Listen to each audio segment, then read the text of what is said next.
Guys, आज मी तुम्हाला शिकवणार आहे गव्हाच्या शेवयांचं उपीट कसं करायचं।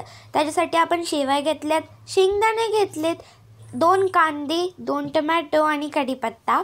तर आपण तेलामध्ये मोहरी टाकून घेऊयात। त्याच्यानंतर आपण कढीपत्ता टाकून घेऊयात।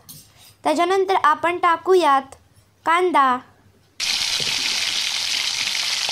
कांदा मस्तपैकी भाजून घ्यायचा आहे व त्याच्यानंतर आपल्याला टाकायचं आहे त्याच्यामध्ये शेंगदाणे आणि हळद आणि त्याच्यानंतर टोमॅटो व हे सर्व भाजून घ्यायचं आहे। त्याच्यानंतर आपण टाकणार आहोत तिखट, मीठ, त्याच्यानंतर शेवई। त्याच्यानंतर आपण आता शेवई टाकणार आहोत त्याच्यामध्ये।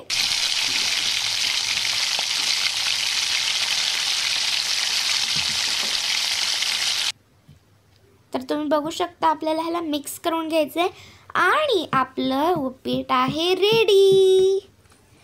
वाव, वास तर खूप मस्त येतोय। तर चला मी याला ट्राय करून बघते।